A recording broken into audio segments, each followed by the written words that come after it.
Next अब हम लोग पढ़ेंगे आरआरबी मतलब एनटीपीसी, रेलवे एनटीपीसी 16 जनवरी 2021 को फर्स्ट शिफ्ट में जो क्वेश्चन आया था वो देखिए। डैश एक प्रसिद्ध तारामंडल है जिसे शाम में देखा जा सकता है, जिसे शाम में देखा जा सकता है दोस्तों, तो वो हो जाएगा तो ओरियन। ओरियन एक प्रसिद्ध तारा है दोस्तों जिसे शाम में देखा जा सकता है। डैश कोशिका की एक प्रकार की अपशिष्ट निस्तारण प्रणाली है। वे किसी भी बाह्य सामग्री के साथ साथ खराब हो चुके कोशिकांगों को पचाकर कोशिका को साफ रखने में मदद करते हैं। तो इसका क्या होगा दोस्तों, तो ये इसका होगा लाइसोसोम करते हैं, लाइसोसोम।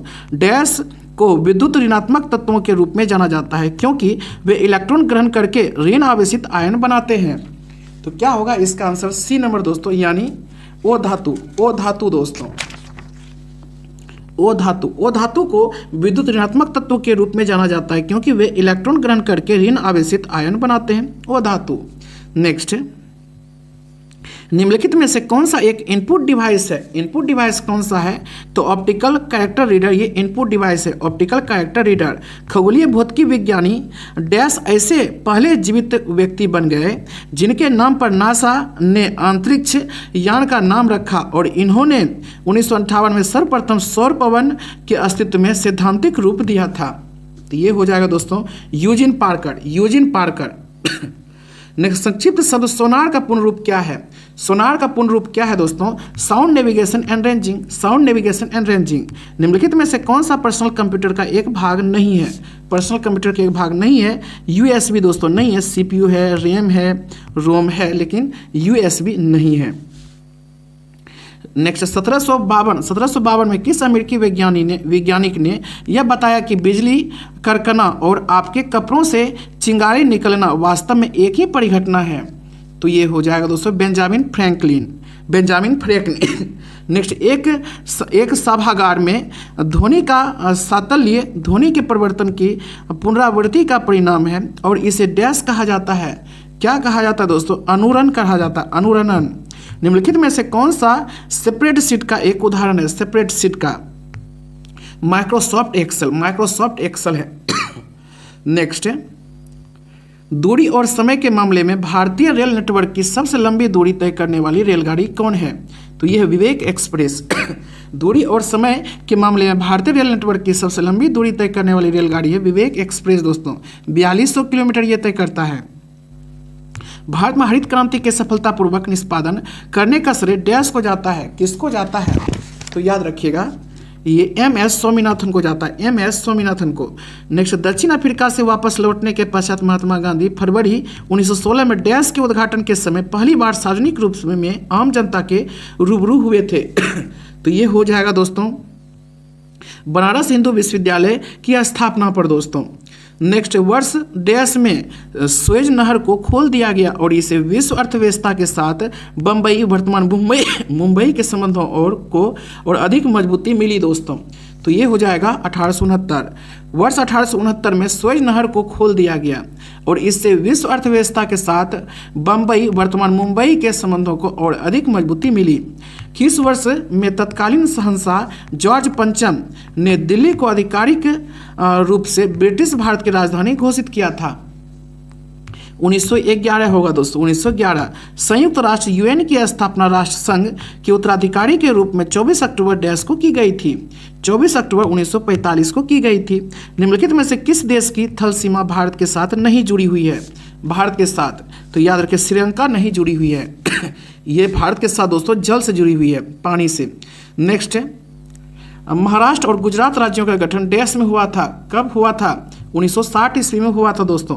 संयुक्त राष्ट्र का गठन मानव जाति को स्वर्ण में ले जाने के लिए नहीं बल्कि मानवता को नरक से बचाने के लिए किया गया था। यह कथन किसका है?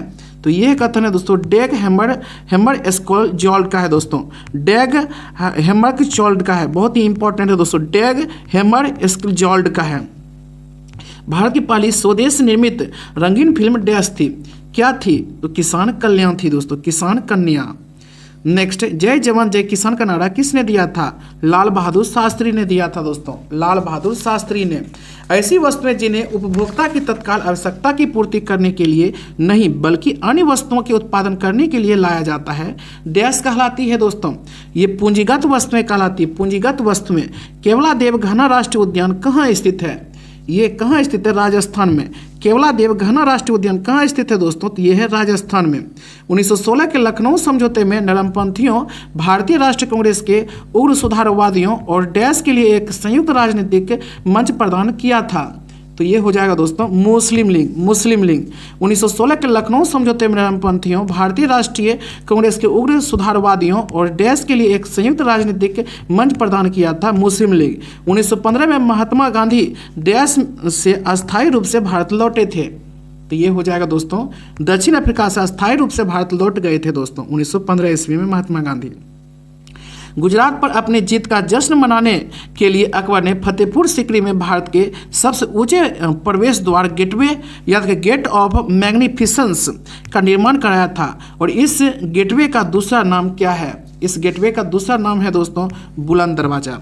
याद रखिए, गुजरात पर अपनी जीत का जश्न मनाने के लिए अकबर ने फतेहपुर सीकरी में भारत के सबसे ऊंचे प्रवेश द्वार गेट ऑफ मैग्निफिसेंस का निर्माण कराया था। इस गेटवे का दूसरा नाम क्या था? बुलंद दरवाजा।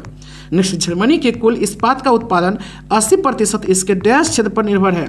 तो याद रखिएगा ये रूढ़ क्षेत्र पर निर्भर है दोस्तों। जर्मनी के कुल इस्पात उत्पादन का 80% इसके डैश क्षेत्र पर निर्भर है, रूढ़ पर यह निर्भर है। भारत में बोकारो इस्पात संयंत्र की स्थापना 1964 में डैश के सहयोग से की गई थी। ये की गई थी सोवियत संघ के सहयोग से दोस्तों की गई थी। डैश भारत का सबसे बड़ा और एशिया का दूसरा सबसे बड़ा मिट्टी का बांध है और इस बांध का नाम केरल के राजा महाबली के पुत्र के नाम पर रखा गया था। तो ये होगा दोस्तों बानासुर सागर बांध। डैश भारत का सबसे बड़ा और एशिया का दूसरा सबसे बड़ा मिट्टी का बांध है और इस बांध का नाम केरल के राजा महाबली के पुत्र के नाम पर रखा गया था। याद रखिएगा बानासुर सागर बांध। नेक्स्ट, उन्नत भारत अभियान किससे संबंधित है? उन्नत भारत अभियान ये किससे संबंधित है दोस्तों? तो याद रखिएगा ये संबंधित है उच्च शिक्षण संस्थानों की मदद से ग्रामीण भारत की विकास करना। उच्च शिक्षण संस्थानों की मदद से ग्रामीण भारत का विकास करना। किस ब्रिटिश भौतिक वैज्ञानिक को इलेक्ट्रॉनों की खोज से संबंधित उनके कार्य के लिए 1906 में भौतिकी के नोबेल पुरस्कार से सम्मानित किया गया था? तो ये जे थॉमसन को दोस्तों किया गया था। जे थॉमसन भौतिकी वैज्ञानिक के इलेक्ट्रॉनों की खोज से संबंधित उनके कार्य के लिए 1906 में भौतिकी के नोबेल पुरस्कार से सम्मानित किया गया था दोस्तों। नेक्स्ट, भारत में पहला रेडियो कार्यक्रम किस वर्ष प्रसारित किया गया था? रेडियो कार्यक्रम ये किया गया था 1923 ईस्वी में। भारत के उप प्रधानमंत्री 1977 से 79 तक डैश थे, कौन थे? तो ये थे दोस्तों जगजीवन राम। याद रखिएगा जगजीवन राम। भारत के उप प्रधानमंत्री 1977 से 79 तक कौन थे? जगजीवन राम थे। ई वे बिल निम्नलिखित में से किससे संबंधित है? ई वे बिल ये संबंधित है माल की एक स्थान से दूसरे स्थान पर आपूर्ति। माल की एक स्थान से दूसरे स्थान पर आपूर्ति। International court of justice dash में स्थित है। International court of justice dash में ये स्थित है। ये स्थित है द हेग में दोस्तों, द हेग में। भारतीय जनगणना 2011 के अनुसार किस राज्य का जनसंख्या घनत्व न्यूनतम है? तो याद रखिए अरुणाचल प्रदेश का। भारतीय जनगणना 2011 के अनुसार किस राज्य का जनसंख्या घनत्व न्यूनतम है? अरुणाचल प्रदेश। उत्तराखंड के कुमाऊं क्षेत्र में तलवार के साथ किए जाने वाले लोकप्रिय नृत्य को डैश कहा जाता है? क्या कहा जाता है? तो छोलिया कहा जाता है दोस्तों, छोलिया। उत्तराखंड के कुमाऊं क्षेत्र में तलवार के साथ किए जाने वाले लोकप्रिय नृत्य को डैश कहा जाता है? छोलिया कहा जाता है, छोलिया। इसरो में चंद्रयान-1 अंतरिक्ष यान को डैश में प्रक्षेपित किया और इसे चंद्रमा पर ठोस बर्फ की उपस्थिति की पुष्टि करने के लिए विशिष्ट रूप से सुसज्जित किया गया था। तो इसका आंसर होगा 2008। इसरो में चंद्रयान-1 अंतरिक्ष यान को डैश में प्रक्षेपित किया और इसे चंद्रमा पर ठोस बर्फ की उपस्थिति की पुष्टि करने के लिए विशिष्ट रूप से सुसज्जित किया गया था। 2008 में किया गया था। नेक्स्ट अब हम लोग पढ़ेंगे रेलवे एनटीपीसी 16 जनवरी 2021 को सेकंड शिफ्ट में जो क्वेश्चन आया था वो देखिए। पहला क्वेश्चन है इंसुलेटर का एक उदाहरण नहीं है। कौन इंसुलेटर का एक उदाहरण दोस्तों नहीं है? बताइए। तो ये कौन नहीं है? तो मानव शरीर दोस्तों इंसुलेटर का एक उदाहरण नहीं है। कांच है, रबर है और हीरा है। नेक्स्ट, शीतल पेय में फ्रिज याद रखिएगा सनसनाइट उत्पन्न करने के लिए निम्नलिखित में से क्या मिलाया जाता है? क्या मिलाया जाता है? कार्बनिक अम्ल। शीतल पेय में फ्रिज सनसनाइट उत्पन्न करने के लिए निम्नलिखित में से क्या मिलाया जाता है? तो कार्बनिक अम्ल दोस्तों मिलाया जाता है, याद रखिएगा। निम्नलिखित में से कौन सा एक वेब ब्राउजर नहीं है? वेब ब्राउजर नहीं है तो विकिपीडिया दोस्तों वेब ब्राउजर नहीं है। मोजिला फायरफॉक्स है, गूगल क्रोम है, ओपेरा है, लेकिन विकिपीडिया दोस्तों नहीं है। निम्नलिखित